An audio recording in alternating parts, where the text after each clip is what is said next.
මනස සුවපත් කරන්නට දැනුම අවශ්‍ය වෙනවා වගේම අපේ ශරීරය සුවපත් කරන්නට වෛද්‍ය විද්‍යාත්මක දැනුම අවශ්‍යයි. ඒ වෛද්‍ය විද්‍යාත්මක දැනුම ඔබට ළඟා කර දෙන අපේ වෛද්‍ය සායනය අද දවසේදී ඔබ වෙනුවෙන් සූදානම්.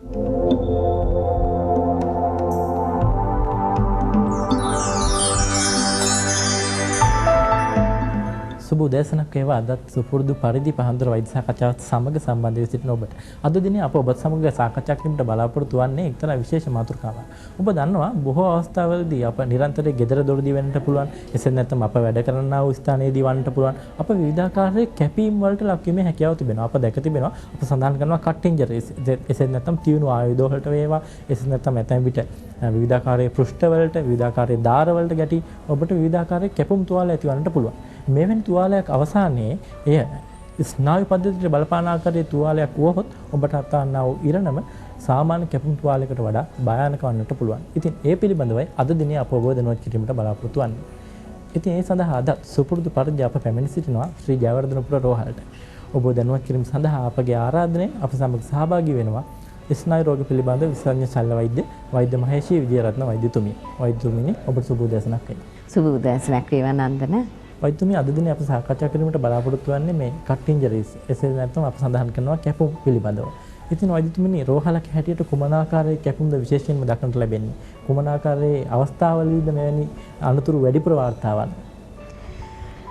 අපි ගොඩක් කැපුම් දැනෙන්නේ අනතුරුවලදී දවස් 30. ඒ කියන්නේ උදේ 8 ඉඳන් ගත්තොතින් ඒ කියන්නේ තමන්ගේ වැඩපළවල් වන වෙන කැපුම් වලදී ඒ කියන්නේ සූක්ෂම ගොඩාක්ම සූක්ෂම යන්ත්‍ර වලින් වැඩ කරන ඒගොල්ලෝ කියන්නේ ගොඩාක්ම දක්ෂ කට්ටියගේ පෙලක් වෙලාවට ඇඟිලි අහුවෙන්න පුළුවන් යන්ත්‍ර වලට.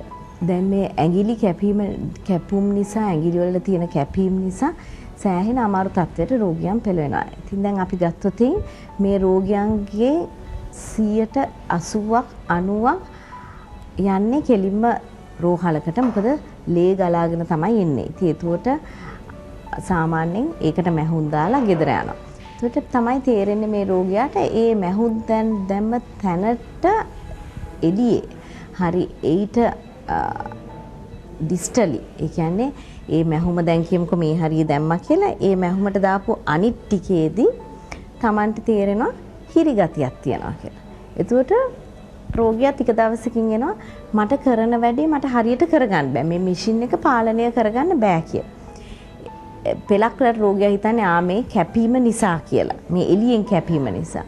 ඒත් පස්සේ තමයි අපිට දැනගන්න පුළුවන් වෙන්නේ මේකේ ඇතුලේ දැන් මේ වගේ පොඩි ඇඟිල්ලේ වුණත් අපිට ඇතුලේ තියෙනවා ස්නායු දෙකක් යනවා දෙපැත්තේ. ඉතින් මේ ස්නායු දෙක කැපුණොත් මේවට කියන්නේ end nerves කියලා. ඒ කියන්නේ අග තියෙන ස්නායු. ඉතින් දැන් මේ ස්නායු දෙක කැපුණොත් මේ ස්නායු දෙක ලියලන්නේ නැහැ.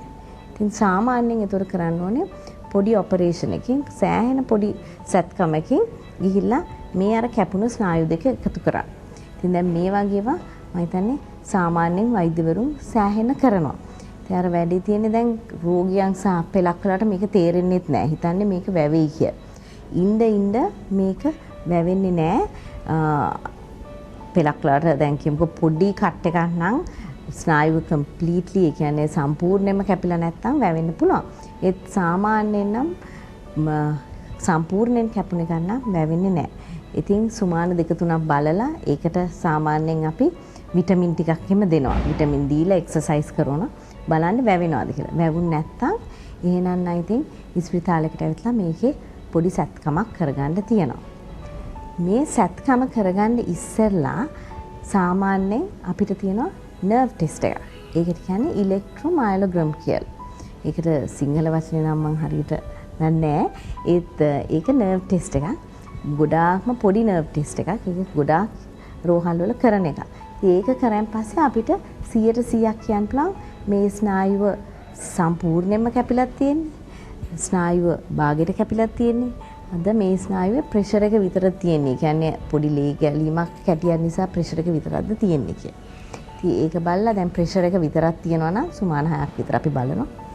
භාගයට කැපීමක් තියෙනවා නම් ටිකක් බලනවා එක්සර්සයිස් කරලා විටමින් දීලා සම්පූර්ණ කැපීමක් තියෙනවා නම් එහෙනම් අනිවාර්යයෙන්ම ඉතින් සැත්කමක් අවශ්‍ය වෙනවා. වෛද්‍යතුනි අප දන්නවා කිසියම් ආකාරයක කැපීම සිදු වූ විට ඇඟිල්ල කරවන්නට පුළුවන් අතෙහි කිසියම් ස්ථානයක වන්නට පුළුවන් කුමන ආකාරයක කැපීමකට ලක් වූ විට ඔවුන් බොහෝ විට කරන්නේ ඔබතුමී සඳහන් කළ පරිදිම ළඟම ඇති කිසියම් රජයේ රෝහලකට යන එක එසේත් නැත්නම් වෛද්‍යවරයෙකු අසලට ගොස් ඒ තුවාලයට කිසියම් ප්‍රතිකාරයක් සිදු කර ගැනීම බොහෝ විට මෙහුන් දමා ප්‍රතිකාර කිරීම. ඉතින් වෛද්‍යතුමී දැන් ඔවුන් සියලු දෙනාටම ස්නායු ශල්‍ය වෛද්‍ය ඒකකයකට පැමිණීමේ හැකියාවකුත් නැහැ. සහ වෛද්‍යවරුන් විසින් එම ස්ථානයට බොහෝ විට යොමු කරන්නට තියෙන සම්භාවිතාවත් කැපීමේ ස්වභාවය මත තීරණය වෙනවා. ඉතින් වෛද්‍යතුමී මොවුන් යොමු යුත්තේ ස්නායු ශල්‍ය වෛද්‍ය ඒකකයට යොමු යුත්තේ ඒ කැපීම සිදු අවස්ථාවේදීමද? එසේත් නැත්නම් ඔවුන්ට මේ ස්නායු ආබාධයක් ලෙස එසේත් නැත්නම් ස්නායුවට හානියක් සිදු වී ඇති බව අඳුරා ගන්නට ලැබෙන්නේ තුවාලයේ සනීප වී ඔවුන්ට හිරිගතියක් ඇති වූ පසුද?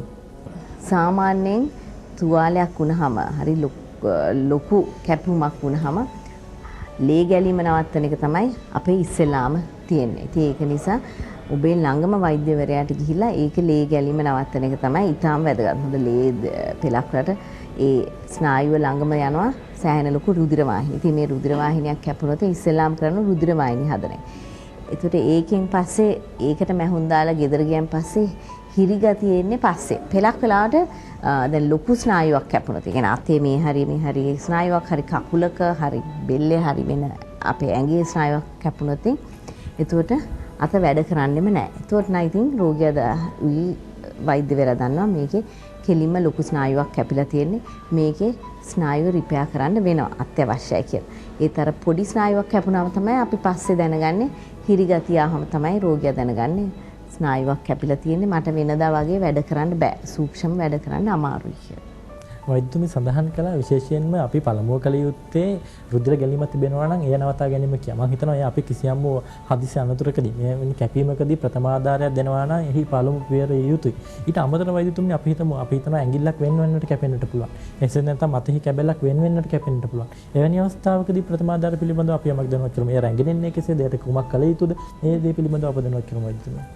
ඔව් ඒක ගොඩක්ම වැදගත් ප්‍රශ්නයක්. සාමාන්‍යයෙන් දැන් පෙර කාලයේදී නම් ඇඟිල්ලක් කැපුණොත් ගොඩක් දෙනෙක් කියන්නේ ඒ ඇඟිල්ල කැපුණා එතනින් ඉවරයි කියලා. දැන් අපි කියන්නේ ඇඟිල්ලක් කැපුණොත් දතක් වැටුණොත් ඇක්සිඩන්ට් එකකදී හරි අතක් කැපුණොත් කරුණාකරලා ඒක විසියා කරන්න එපා. ඒක ගේන්න ඕනේ රෝහලට. දැන් ළඟම වුණත් පුළුවන් නම් ඒක අපි කියන්නේ සෙලෆින් බෑග් එක දාලා ඒ සෙලෆින් බෑග් එකේ එළියේ තව බෑග් එකකට අයිස් ටිකක් දාලා ඒ කියන්නේ ගොඩක් දුරට තමන් උෂ්ණ නැති විදියට ගේනවා නම් රෝහලට වඩාත්ම හොඳයි. මොකද ගොඩක්ම තියෙන උෂ්ණත්ව ප්‍රමාණය අඩු කරලා ගෙනාවොත් ඒකේ තියෙන මෙටබලයිට්ස් ඒ කියන්නේ ඒකේ තියෙන සාමාන්‍යයෙන් උෂ්ණයට හරි රස්නයට හැදෙන ඔක්සිජන් දැන් අඩු වෙන නිසා හැදෙන තියෙන ටොක්සික් සබ්ස්ටන්සස් කියලා. ඒ කියන්නේ අපේ ඇඟට විෂ වර්ග. ඒ විෂ වර්ග හැදෙන එක පුළුවන් තරම් අඩු කරලා ගෙනාවොත් ඒ ඇඟිල්ල අපිට ආපහු දාලා දෙන්න පුළුවන්. ඒ අත දාලා දෙන්න පුළුවන්. මේක සාමාන්‍යයෙන් කරන්නේ ප්ලාස්ටික් සර්ජන්ස්ලා අපි කරන්නේ ඒක කරලා ඒතර රුධිර ඒක ටීම් එකක් විදියට කරන්නේ. ඒ කියන්නේ ප්ලාස්ටික් සර්ජන් එක පැත්තක් කරනවා රුධිර වාහිනිය ටික රුධිර වාහිනිය සම්බන්ධව ශල්‍ය විශේෂඥ කරනවා. ස්නායු ටික සාමාන්‍යයෙන් ස්නායු ශල්‍ය විශේෂඥයන් තමයි කරන්නේ. වෛද්‍යතුමනි දැන් ඔබතුමී සඳහන් කළ පරිදි මතෙන් විට අපි හිතමු වෙන්නු කැබැල්ලක් එය වැලි සහිත පොළොවක වැටී තිබෙන්නට පුළුවන්. එසේත් නැත්නම් වෙන ද්‍රව්‍යයක් තැවරී තිබෙන්නට පුළුවන්. එවැනි අවස්ථාවකදී පිරිසිදු කිරීම එම රෝගියාට අදාළ පාර්ශ්වයන් විසින් සිදු කළ යුතුයිද? එසේත් නැත්නම් මේ ඒ පරිද්දෙන්ම රෝහලට රැගෙන ආ යුතුයිද? දැන් ගොඩක් දුරට ගොඩාක්ම කිලුටු තැනක තියෙනවා නම් ඒ කියන්නේ කිව්වා වගේ ඔය ගොඩාක් වැලි තැවරිලා එහෙම තියෙනවා නම් ඉතින් පුළුවන් තරම් ඉක්මනට ඒක වතුරෙන් විතරක් සීතල වතුරෙන් විතරක් හොදලා ගේන්න. නැත්තම් නම් ඒක පෙලක් වලට සබන් ගාලා හොදන අරම නම් කරන්න යන්න එපා. ඒතර තව ඒක වෙලත් යනවා රස්නේ වතුරෙන් හොදන්නත් එපා. ඉතින් තියනවා නම් දැන් පස් අරම තියනවනේ ඒක වතුරෙන් හොදලා කෙලින්ම අර බෑග් එකකට දාගෙන අපේ රෝහලට ගේන්න. ඒතකොට සාමාන්‍යයෙන් අපි ඒක ගොඩාක් සේලයින් වලින් එහෙම සුද්ධ කරලා ඒතකොට තමයි අපි ඒක රෝගියාට ආපහු අමුණන්න බලන්න. වෛද්‍යතුමනි දැන් මීට මෑත කාලයකට පෙරම පවා මෙම අපි කියන ශල්‍යකර්ම තාක්ෂණය මෙතරම් දියුණු නැහැ. ස්නායු බද්ධයක් කිරීම කියන්නේ ඇතැම් විට අපගේ ප්‍රේක්ෂකයන්ට අසා නැති කාරණයක් පවා වන්නට පුළුවන්. ඉතින් එවැනි ශල්‍යකර්මයකට පසුව ඔවුන්ට නැවතත් තමන්ගේ එම ඉන්ද්‍රිය යථාපරිදි වැඩ කරවා ගැනීමට හැකියාව තිබෙනවාද? ඔවුන් කලින් කළ වෘත්තිය මෙසේ නැත්නම් කලින් නියැලී සිටි කාර්යයෙහිම නියැලීමට තරමේ හැකියාවක් මෙම අපි කියන ශල්‍යකර්මයට පසුව ඔවුන්ට ලැබෙනවාද? ඒක තමයි අපේ පරමාර්ථය. පුළුවන් තරම් ආපහු තමන් කරපු රැකියාවටම ඒ රෝගියාව යවන්න කියලා. දැන් අපි සාමාන්‍යයෙන් කියන්නේ රෝගියා සාමාන්‍යයෙන් අපිට අහන්නේ මේක අපිට ආපහු යන්න පුළුවන්ද කියලා. අපි කියන්නේ සාමාන්‍යයෙන් පුළුවන් තරම් කලින් දැන් හිරි වැටෙනවා වගේ දැනෙනවා නම් අතින් තමන්ගේ සාමාන්‍ය වැඩ කරන්න නම් පුළුවන් තරම් කලින් එන්න අපිට. එතකොට දැන් ස්නායුව මැරෙන්න ඉස්සලා දැන් නැත්තම් එළියට තියෙන ස්නායුව හරි තමන්ගේ කැපිච්ච තැනින් දුරට තියෙන ස්නායුව අපි දවස් යන්න ටික මැරෙන්න පුළුවන්. ඊට ඉස්සෙල්ලා තමයි ඔපරේෂන් එක කරලා එකතු කරන්න ඕනේ. ඒක නිසා කලින් එන්න ඊට පස්සේ අපි ස්නායුව එකතු කරන් පස්සේ සාමාන්‍යයෙන් ෆිසියෝതെරපි වලට යවනවා. ඒ කියන්නේ අපි සාමාන්‍යයෙන් ඒ ඇඟිල්ලෙන් ඒ ඉන්ද්‍රියෙන් ඒ අවයවයෙන් කරන කාර්ය ආපහු කරවන්න. පුළුවන් තරම් අපි කරන්නේ මේ රෝගියන්ට ආපහු තමන්ගේ සාමාන්‍ය කරන රක්ෂාවට යන්න ලබා දෙන එක තමයි. වෛද්‍යතුමනි අප දන්නවා අපගේ සමාජයේ මේ ශල්‍යකර්ම කියන දෙයට බොහෝ දෙනා දක්වනවා ඇතම් බියක්. ඔවුන් ශල්‍යකර්මයකට ඉදිරිපත් වීම සඳහා කැමැත්තක් දක්වන්නේ නැහැ. අප හිතමු කෙනෙකුගේ හෘදයාගේ අනතුරකට පත් වී ඇත්තේ එක් ඇඟිල්ලක් කියලා. ඇත්තමිට ඔහු සිතන්නට පුළුවන් මගේ ඉතිරි ඇඟිලි හතරම හොඳට වැඩ කරනවා නම් මේ එක ඇඟිල්ලක හිරිය කමක් නැහැ ශල්‍යකර්මයට භාජ්‍ය වෙනවට වඩා ඒ එසේ තිබිච්චාවේ කියලා. එසේ තිබුණාට කමක් නැහැ කියලා. ඒ එවැනි කෙනෙකුට අපි දෙවියන් යුත්තේ කුමන ආකාරයේ පණිවිඩයක්ද? මේ එසේ තබා ගැනීම සුදුසුයිද? එසේ නැත්නම් ඔවුන් අනිවාර්යයෙන්ම මෙවැනි ශල්‍යකර්මයකට යොමු යුතුයිද? ඔව් ඒක බොහොම වැදගත්. මම හිතන්නේ අපි පොඩි ඇඟිල්ලක උනත් සුළු ඇඟිල්ලේ උනත් සැත්කමකට කවුරුත් බයයි. මම උනත් අනවශ්‍යයිද කියලා ඉස්සෙල්ලා හිතනවා. ඉතින් ඒක නිසා මම හිතන්නේ ඉස්සෙල්ලා ඇවිත්ලා අපව හම්බ වෙන්න. එතකොට අපි ඔබලාට කියන්නම් මේකේ මොකද්ද තියෙන අමාරුව. මේකට ඇත්තටම සැත්කමක් වුවමනාද නැද්ද? සැත්කමක් අනවශ්‍ය නැහැ. අපි කවුරුවත් ඒකට සැත්කමක් කරන්නේ නැහැ. වෛද්‍යවරයෙක් හැටියට ශල්‍ය වෛද්‍යවරුන් හැටියට. ඉතින් දැන් වැඩි තියෙන්නේ ඒකට සැත්කමක් නොකර හිටියොත් ඒ හිරි වැටෙන එක විතරක් නෙමෙයි ඊට වැඩිය මාංශ පේශි දුර්වල වෙන්න පුළුවන්. ඉතින් ඒක නිසා ඉස්සෙල්ලාම එන්නේ හිරිය. ඊට පස්සේ මාංශ පේශි දුර්වලතාවය ගොඩක් වෙලාට රෝගයන් කියන්නේ ඒ පැත්ත මේ අත උනත් සයිස් එකෙන් අඩු වෙනවා කියලා අනිත් අතට වඩා. ඉතින් ඒක නිසා හීනිවීමක්, කෙට්ටුවීමක් වෙනවා. ඒ සාමාන්‍යයෙන් ඒ ස්නායුව හරියට වැඩ කරන්නේ ඒ කියන්නේ ඒක දුර්වලතාවයක් උත් වෙන්න පුළුවන්. ඊට ඉස්සෙල්ලා තමයි සාමාන්‍යයෙන් අපි සැත්කම කරන්න තැත් කරන්නේ. අද දිනේ අප ඔබ දැනුවත් කළේ විශේෂයෙන්ම ඔබට එදිනදා නිවසේදී වන්නට පුළුවන්, ඔබ වැඩ කරන ස්ථානයේදී වන්නට පුළුවන්, ඔබට සිදුවිය හැකි හදිසි අනතුරු විශේෂයක් වන කැපීම් පිළිබඳව. එවැනි කැපීම් අනතුරක් ඔබගේ ස්නායු පද්ධතියට බලපාන ආකාරය එකක් වුවහොත් ඔබ කටයුතු කළ යුතු ආකාරය අද දිනේ අප ඔබ දැනුවත් කළා. ඉතින් මේ සඳහා අපගේ ආරාධනෙන් අප සමග සහභාගී වූවා ශ්‍රී ජයවර්ධනපුර රෝහලෙහි ස්නායු ශල්‍ය වෛද්‍ය විශේෂඥ වෛද්‍ය මහේෂි විජේරත්න වෛද්‍යතුමනි. වෛද්‍යතුමනි ඔබට බෙහෙවින් ස්තුතිවන්ත වෙනවා අප දැනුවත් කිරීම සම්බන්ධයෙන්. බොහොම ස්තුතියි මම. තවත් වැඩසටහනකදී ඔබ දැනුවත් කිරීමේ අරමුණ ඇතිව අද දිනේ පහන්දුර වෛද්‍ය සාකච්ඡාවෙන් සමුගෙන යන්නම්. ඔබට නිරෝගීමත් දිනයක් වේවා. ජීවිතය කියලා කියන්නේ අපිට ලැබුණු හොඳම තෑග්ග. ඒ තෑග්ගට හිලව් කරන්න පුළුවන් හොඳම දේ තමයි හොඳ හිත පතුරවන එක කියලා අද පහන්දොර ආරම්භයේදී මම ඔබට මතක් කළේ. එවන් හොඳ හිතෙන් අද දවස ගෙවා දමන්නට ඔබට හැකි වේවා කියලා ප්‍රාර්ථනා කරමින් අපි පහන්දොරෙන් සමුගන්න සූදානම්.